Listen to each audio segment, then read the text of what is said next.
Discuss the evolution of e governance in India. భారతదేశంలో e governance యొక్క evolution గురించి discuss చేయమన్నాడు. సో అదేంటో ఒకసారి చూద్దాం. The genesis of computerisation in governance efforts in the Indian context can be traced on the early 1960s. 1960వ దశాబ్దంలో ఎప్పుడమ్మా? 1960వ దశాబ్దము ప్రారంభ కాలంలో భారతదేశంలో కంప్యూటరైజేషన్ అనేది గవర్నెన్స్ విధానంలో అంటే పరిపాలనా విభాగంలో కంప్యూటరైజేషన్ అనేది ప్రారంభమైంది. ఎప్పుడు? 1960స్‌లో. ఎప్పుడమ్మా? ఎర్లీ 1960s 1960 దశాబ్ద ప్రారంభ కాలంలోనే గవర్నెన్స్ విభాగంలో కంప్యూటరైజేషన్ అనేది స్టార్ట్ అయింది. ఓకేనా? So it was in the 1990s. అదేవిధంగా 1990స్‌లో కూడా దాని యొక్క కొనసాగింపు అనేది వచ్చింది. హౌవెవర్ అయినప్పటికీ that the governance, e-governance discourse emerged in parallel with the liberalisation of the country. So ఈ యొక్క ఈ గవర్నెన్స్ విధానం అనేది దేశం యొక్క లిబరలైజేషన్తో ప్యారలల్గా రావడం అనేది జరిగింది. So in its current forms as technology mediated administrative process restructuring to the promote good governance. ఒక సుపరిపాలనని, ఒక మంచి పరిపాలనని ప్రజలకు అందించడంలో టెక్నాలజీ అనేది మీడియేటెడ్గా మధ్యవర్తిత్వంగా ఉపయోగపడింది. సో దీన్నే మనం ఈ గవర్నెన్స్ అని పిలుస్తున్నాం. సో ప్రజలకి 1990లో భారతదేశంలో మనకి ఏమొచ్చిందంటే ఆర్థిక సంస్కరణలు అనేవి వచ్చాయి. సో ఆర్థిక సంస్కరణలు లిబరలైజేషన్ రావడం వల్ల ఆ లిబరలైజేషన్తో పాటు ఈ యొక్క కంప్యూటరైజేషన్ కూడా టెక్నాలజీ ఉపయోగం కూడా ప్యారలల్గా రావడం జరిగింది. సో ప్రజలకి ఒక గుడ్ గవర్నెన్స్‌ని ఇవ్వడం కొరకు, ఆ గుడ్ గవర్నెన్స్‌ని ప్రమోట్ చేయడం కొరకు, అంటే ఒక మంచి పరిపాలనని ప్రమోట్ చేయడం కోసం టెక్నాలజీ యొక్క ఉపయోగం అనేది చాలా పెరిగింది. సో దాన్నే మనం ఈ గవర్నెన్స్ అని పిలుస్తున్నాం. So the economic reforms adopted by the government in India in 1991 toward of an imminent balance of payments crisis. So ఆర్థిక సంస్కరణలు పేమెంట్ క్రైసిస్ అనేవి 1991లో భారతదేశంలో వచ్చాయి. భారతదేశం ద్రవ్యోల్బణం అనేది, సో ఎకనామిక్ గ్రోత్ అనేది పడిపోయింది. అలాంటి సందర్భంలో భారతదేశము ఎకనామిక్ రిఫార్మ్స్ని అడాప్ట్ చేసుకోవడం అనేది జరిగింది. అంటే ఆర్థిక సంస్కరణలు తీసుకొని వచ్చింది. ప్రైవేటైజేషన్‌కి అవకాశం కల్పించింది. ఇతర దేశాల కంపెనీలు పెట్టుకోండి, మీకు కావాల్సిన వనరులు కల్పిస్తాం అని చెప్పి భారతదేశంలో ఎకనామిక్ రిఫార్మ్స్ అనేవి 1991లో ఇండియాలో ప్రారంభమవ్వడం అనేది, అడాప్ట్ చేసుకోవడం అనేది జరిగింది. And they paved the way for a shift in the vision of state led development by which the traditional agents of socialist planning was replaced by the good governance for marketing led growth and administrative efficiency. So marketing యొక్క growth మరియు administrative efficiency, పరిపాలనా సంబంధమైనటువంటి ప్రాముఖ్యతను పెంచడానికి వివిధ రకాలైనటువంటి traditional agency యొక్క social planning విభాగంలో వాటిని రీప్లేస్ చేస్తూ గుడ్ గవర్నెన్స్ అనేది తీసుకురావడం కొరకు, అంటే మన దేశంలో ఆర్థిక పరిస్థితులు తగ్గిపోయాయి. ప్రపంచంలో ఉన్నటువంటి వివిధ కంపెనీలన్నీ కూడా మా దేశంలో ఏర్పాటు చేసుకోండి, మీకు కావాల్సిన వనరులు మేము కల్పిస్తామని చెప్పి వారితో మనకు ఒక కమ్యూనికేషన్ ఉండాలి. కాబట్టి టెక్నాలజీ అనేది 1990లో పూర్తిగా డెవలప్మెంట్ అనేది భారతదేశంలో జరిగింది. అన్ని రకాల యాక్టివిటీస్‌లో టెక్నాలజీ ఉపయోగాన్ని పెంచారు. దేనికోసం అంటే ఒక గుడ్ గవర్నెన్స్‌ని, మార్కెట్ యొక్క గ్రోత్‌ని, అదేవిధంగా అడ్మినిస్ట్రేటివ్ ఎఫిషియన్సీ, పరిపాలన యొక్క పారదర్శకతను పెంచడానికి, ఎఫిషియన్సీ అంటే చాలా దాని యొక్క ప్రాముఖ్యతను పెంచడానికి మనకి ఈ యొక్క ఈ గవర్నెన్స్ అనేది ఆ కాలంలో 1990లో బాగా ఉపయోగపడింది. In the transition ICT emerged as the important policy priority for the town potential for a catalyzing growth and enabling systematic reforms in governance structures. Governance స్ట్రక్చర్స్‌లో ఎనేబుల్ సిస్టమాటిక్ రిఫార్మ్స్, కొన్ని వ్యవస్థతో సంబంధమైనటువంటి రిఫార్మ్స్‌ని తీసుకురావడానికి, క్యాటలైజింగ్ గ్రోత్‌కి ఈ గవర్నెన్స్ అనేది ఒక important పాలిసీగా 1990వ దశాబ్దంలో e governance అనేది నిలిచింది.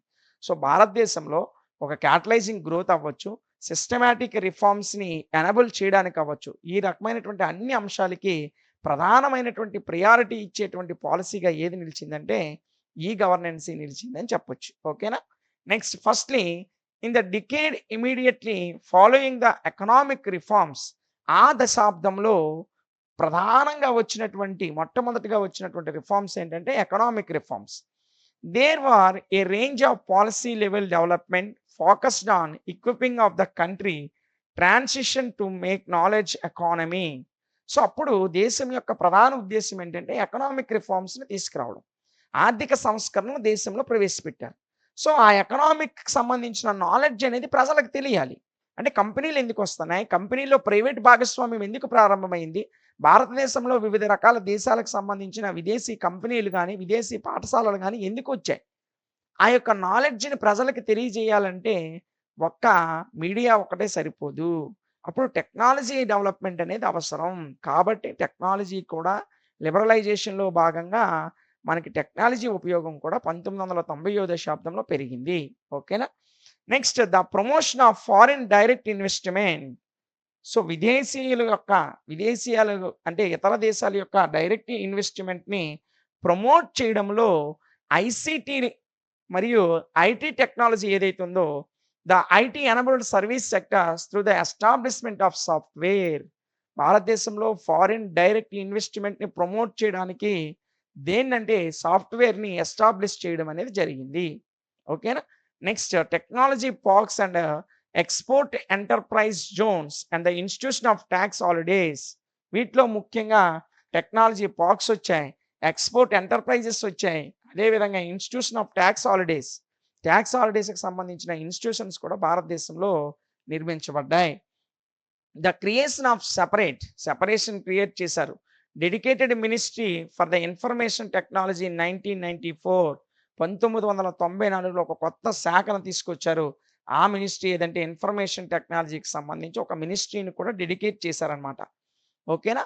నెక్స్ట్ వన్ చూసుకున్నట్లయితే the adoption of the national telecommunication policy 1999 1999లో దీనికి అడాప్టేషన్‌గా దీనికి అనుబంధంగా మరొక పాలిసీ వచ్చింది. దాన్నే మనం నేషనల్ టెలికాం పాలిసీ అంటాం. Which sought to provide a balance between the provision universal service to all uncovered areas including the rural areas. So, ఈ యొక్క పాలిసీ ఎందుకు తీసుకొచ్చారు? నేషనల్ టెలికమ్యూనికేషన్ పాలిసీ దేశంలోకి ఎందుకొచ్చిందంటే ఇది provide balance between provisions universal services అన్నిటిని కూడా దేశంలో మారుమూల ప్రాంతాలకి రూరల్ ఏరియాస్‌కి కూడా ప్రొవైడ్ చేసేయడానికి. అంటే ప్రపంచాల సమాచారాన్ని అంతటిని ప్రపంచంలో ఉన్న అన్ని రకాల అవకాశాలని యూనివర్సల్ సర్వీసెస్‌ని అన్నిటిని కూడా భారతదేశంలో ఉన్నటువంటి రూరల్ ఏరియాస్‌లో అంటే గ్రామీణ స్థాయిలో ఉన్నటువంటి ప్రజలకు కూడా చేరవేయడానికి ఈ నేషనల్ టెలికమ్యూనికేషన్ పాలిసీని తీసుకొచ్చారు. And the provision of high level services capable of meeting the needs of the country's economy through the corporatisation of the department of telecommunication by separating its policy and licensing functions from the service provision functions, enhancing the competitiveness of the telecommunication sector by providing level playing players and the establishment of universal service obligation fund.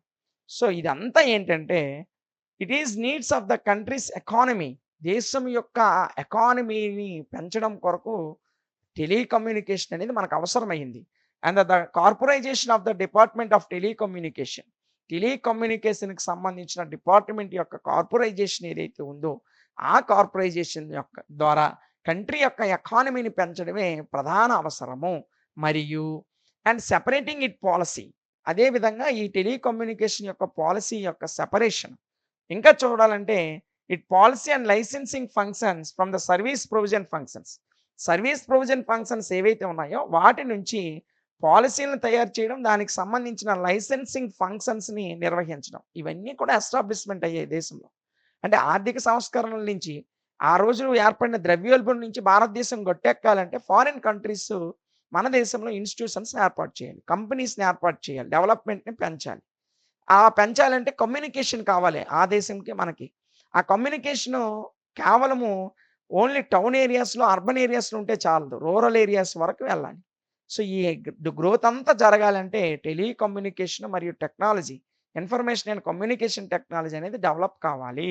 So, ప్రజలకు సంబంధించిన universal service obligation fund అనే దాన్ని establishment చేసి, విశ్వ సార్వత్రిక ఆహ్, నిధి universal service obligation ఫండ్‌ని establishment చేసి, the feel to all players వివిధ రకాల ఫీల్డ్స్‌లో ఉన్నటువంటి అందరికీ కూడా కమ్యూనికేటింగ్ సెక్టార్‌కి సంబంధించిన వాళ్ళందరికీ కూడా ఎఫెక్టివ్‌నెస్‌గా సర్వీసెస్‌ని అందజేయడం కొరకు భారతదేశంలో ఈ గవర్నెన్స్ యొక్క డెవలప్‌మెంట్ అనేది ఆ కాలంలో 1990లో చాలా ఎక్కువగా ఉందని చెప్పొచ్చు. ఇక సెకండ్‌లీ చూసుకున్నట్లయితే there was a focus on leveraging the emerging capacities in IT and IT enabled service sectors for higher efficiency, transparency, accessibility and accountability. So, ప్రభుత్వంలోని పరిపాలనా విధానంలో ఐటీని తీసుకురావడానికి, ఇన్ఫర్మేషన్ టెక్నాలజీని తీసుకురావడానికి ప్రధాన ఉద్దేశ్యం ఏంటంటే, ఇందులో హైయర్ ఎఫిషియన్సీ ఉంటుంది. అతి పెద్ద ఎఫిషియన్సీ ఉంటుంది. ట్రాన్స్‌పరెన్సీ పారదర్శకత బాగుంటుంది. యాక్సెసిబిలిటీ అంటే ప్రజలకితో ఉన్నటువంటి ఒప్పందానికి సంబంధించి అంటే ప్రజలకి ప్రభుత్వం యొక్క ఆమోద తత్వాన్ని తెలియజేస్తుంది. అదేవిధంగా అకౌంటబిలిటీ జవాబుదారీతనంగా ఉంటుంది. సో, ఇన్ని లక్షణాలు ఐటీ ద్వారా ఒక గవర్నెన్స్ అనేది అంటే ఒక పరిపాలన అనేది సక్రమంగా జరగడం కొరకు ఈ టెక్నాలజీ అనేది ఉపయోగపడుతుంది. అంటే పారదర్శకంగా ఎప్పటికప్పుడు ప్రజలకు అన్ని విషయాలను తెలియజేస్తూ, ప్రజలకు అందించాల్సిన సర్వీసెస్‌ని సత్వరం చాలా వేగంగా, త్వరగా అందించడం కొరకు భారతదేశంలో ఐటీ అనేది డెవలప్‌మెంట్ అయ్యింది. ఓకేనా? ఇంకా మనం చూసుకున్నట్లయితే as of a reduction to procedural complexity then the breeds of corruption. So, కరప్షన్‌ని కూడా తగ్గించడానికి ఈ గవర్నెన్స్ ఉపయోగపడుతుంది. Within the existing reduction administrative systems పరిపాలనా వ్యవస్థల యొక్క రిడక్షన్ ఎగ్జిస్టింగ్ రిడక్షన్‌ని తగ్గించడానికి గాని and which reflected the approach public management paradigm to public sector reforming during in 1990s. This manifested in developments such as ఇందులో 1990లో పబ్లిక్ సెక్టార్‌లో వివిధ రకాల డెవలప్‌మెంట్స్ వచ్చాయి. అనేక రకాల అంశాలను తీసుకొనొచ్చారు. అవేంటంటే the formulation of 12 point e governance for all union ministries and departments in 2000. 2000 సంవత్సరంలో కేంద్ర ప్రభుత్వంలో ఉన్నటువంటి అన్ని రకాల యూనియన్ మినిస్టర్స్‌కి అంటే కేంద్ర మంత్రులకి మరియు డిపార్ట్మెంట్‌లకి కలిపి 12 పాయింట్ల ఈ గవర్నెన్స్ ఫార్ములేషన్ అనేది అందజేయబడింది. ఎందుకు అందజేయబడిందంటే this agenda mainly comprised of the following aspects the digitalisation of internal procedure and house keeping process, employees capacity building in ICT skills and the electronic delivery of service to the public. ఈ 12 పాయింట్ల e governance formulation అనేది మినిస్టర్స్‌కి మరియు డిపార్ట్మెంట్స్‌కి ఏం చేశారంటే provide చేశారు. So, ఇలా చేయడం వల్ల దిస్ ఎజెండా మెయిన్‌లీ కాంప్రైజ్డ్ ఈ ఎజెండా అనేది 12 పాయింట్స్ ఎజెండా అనేది దేనితో కాంప్రైజ్ అయిందంటే following aspects the digitalisation of internal procedure. Internal ప్రొసీజర్‌కి సంబంధించిన డిజిటలైజేషన్‌తో కాంప్రమైజ్ అయింది.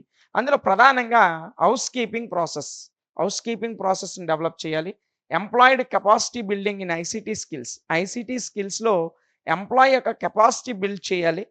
అదేవిధంగా the electronic delivery of service to the public. పబ్లిక్‌కి సర్వీస్‌కి సంబంధించిన ఎలక్ట్రానిక్ డెలివరీని అంటే ఆ ఎలక్ట్రానిక్ డివైసెస్ గాని లేదా ఎలక్ట్రానిక్ ఫెసిలిటీస్ గాని పబ్లిక్‌కి కల్పించాలి. ఇవి ఈ ఎజెండా యొక్క ఈ 12 పాయింట్ ఎజెండా యొక్క ముఖ్యమైనటువంటి అంశాలు. ఇక ఇందులో చూసుకున్నట్లయితే the enactment of the IT act in 2000 2000లో తెచ్చినటువంటి ఐటీ యాక్ట్ అనేది and that provide a legal cave and boost to e-governance through the provisions such as granting legal recognition to digital signatures. So, ఈ గవర్నెన్స్‌కి ఈ IT act 2000 అనేది చాలా ఊతం ఇచ్చిందని చెప్పొచ్చు. ఎందుకంటే through the provisions such as granting legal రికగ్నైజేషన్‌కి grant చేయడం వల్ల లీగల్ రికగ్నైజేషన్‌ని దానికి సంబంధించినటువంటి రూల్స్ అండ్ రెగ్యులేషన్స్‌కి గ్రాంట్ ఇవ్వడం వల్ల అంటే దాన్ని ప్రొవైడ్ చేయడం వల్ల అంటే ఈ యాక్ట్ ఏదైతే వచ్చిందో ఐటీ యాక్ట్ 2000 ఏదైతే వచ్చిందో ఈ గవర్నెన్స్‌కి బూస్ట్ ఇచ్చిందని చెప్పొచ్చు. ఎందుకంటే లీగల్ రికగ్నైజేషన్‌కి గ్రాంట్ ఇచ్చింది. Granting legal recognition. అదేవిధంగా డిజిటల్ సిగ్నేచర్స్ ఇంకా అదేవిధంగా electronic gadgets and notification and digital records. Electronic gadgets అదేవిధంగా నోటిఫికేషన్స్ డిజిటల్ రికార్డ్స్ వీటన్నింటిని కూడా రిగార్డ్ చేస్తూ వాటి యొక్క రికగ్నైజేషన్‌ని తీసుకొస్తూ ఈ ఐటీ యాక్ట్ అనేది తీసుకొచ్చింది. అంటే వివిధ రకాలైనటువంటి టెక్నాలజీస్‌ని ఉపయోగించుకొని పరిపాలనలో పారదర్శకత తీసుకురావాలి. ట్రాన్స్‌పరెన్సీ తీసుకురావాలి. అకౌంటబిలిటీ తీసుకురావాలి అని ఐటీ యాక్ట్ 2000 చెప్తుంది. సో, ఐటీ యాక్ట్ 2000 అనేది భారతదేశంలో ఈ గవర్నెన్స్ సమర్థవంతంగా పనిచేయడానికి ఒక బూస్ట్‌లా పనిచేసిందని చెప్పొచ్చు. And the launch of series of bottom up e governance project campaigned by district level officials who are interested by social entrepreneurial ideas in the emerging IT sector. ఇక్కడ launching of a series of bottom up e governance project సంబంధించి bottom up series అనేవి అనేక రకాల series అనేవి launch అయ్యాయి. ఎలా launch అయ్యాయంటే by district level officials వివిధ రకాల జిల్లా అధికారుల చేత ఈ సిరీసెస్ అనేవి లాంచ్ చేయబడ్డాయి. ఎందుకు లాంచ్ చేయబడ్డాయి అంటే ఇక్కడ డిస్ట్రిక్ట్ అఫీషియల్స్ అంటే ఎవరు? Who entrusted by social entrepreneur and the ideas in the emerging IT sector. IT సెక్టార్‌లో వివిధ రకాలైనటువంటి మేధావులతో కూడినటువంటి వివిధ రకాల గవర్నమెంట్ అఫీషియల్స్ డిస్ట్రిక్ట్ లెవెల్స్‌లో ఉన్నటువంటి అఫీషియల్స్ ఈ ఈ గవర్నెన్స్ ప్రాజెక్ట్ క్యాంపెయిన్ చేయడం అనేది జరిగింది. So, these projects mainly some well known initiative among there included ఈ రకాలైనటువంటి ప్రాజెక్ట్స్ అనేవి కొన్ని కింద ఇవ్వబడ్డాయి. అవేంటంటే the Gyandoot centres and internet enabled centres and community service delivery points initiated by the district administration in Dhar. ఇది మధ్యప్రదేశ్ స్టేట్‌లో ఉంది. సో, ముఖ్యంగా మధ్యప్రదేశ్‌లోని ధార్ అనేటువంటి అడ్మినిస్ట్రేషన్ విభాగము ఇంటర్నెట్ కమ్యూనిటీ సెక్టార్స్‌ని, గ్యాన్‌డ్యూట్ సెంటర్స్‌ని ఏర్పాటు చేసింది. అంటే ఇంటర్నెట్ సదుపాయాన్ని ప్రజలకు కల్పించడం కొరకు. ఇక రెండోది the Lokvani centres digital enabled governance points set up by the district administration of Sitapur, UP state. ఉత్తరప్రదేశ్‌లోని సీతాపూర్ అనేటువంటి జిల్లా పరిపాలనా విభాగము లోకావరీ సెంటర్స్ అనే పేరుతో ఇంటర్నెట్ సదుపాయాన్ని ప్రజలకు కల్పించింది. The friends and twins single window utility bill payment centres opened by the district administration of Thiruvananthapuram, Kerala state and Hyderabad. అప్పట్లో కేరళ, హైదరాబాద్ కలిసి ఉండేవి. సో, తిరువనంతపురంలో డిస్ట్రిక్ట్ అడ్మినిస్ట్రేషన్ విభాగం అంటే జిల్లా పరిపాలనా విభాగంలో friends and twins single window utility bill payment centres అనే పేరుతో ఇంటర్నెట్ సదుపాయంతో ఐటీ సెక్టార్‌లోని కొన్ని సెంటర్స్‌ని ఏర్పాటు చేశారు. Not all these initiative were success as they were adversely affected by the lack of common support and infrastructure for digital governance. So, ఇవన్నీ success కాకపోయినప్పటికీ digitalised గవర్నెన్స్‌లో common సపోర్ట్‌గా ఇన్‌ఫ్రాస్ట్రక్చర్ లెవెల్స్‌లో కామన్ సపోర్ట్‌గా ఈ సెంటర్స్ అనేవి నిలిచాయి. But they did not manage to set the stage for the nascent e governance process to enter into the maturation phase. అవి అప్పట్లో అంత సక్సెస్ కాకపోయినప్పటికీ ఈ గవర్నెన్స్ అనేది మెచ్యూరేషన్ ఫేజ్‌కి వెళ్ళడానికి. సో, ఈ గవర్నెన్స్ ప్రాసెస్ అనేది మెచ్యూరేషన్ స్టేజ్‌లోకి ఎంటర్ అవ్వడానికి అవి ఎంతగానో ఉపయోగపడ్డాయి. ఓకేనా? సో, ఇది దీనికి సంబంధించినటువంటి పూర్తి సమాచారం. ఓకేనా?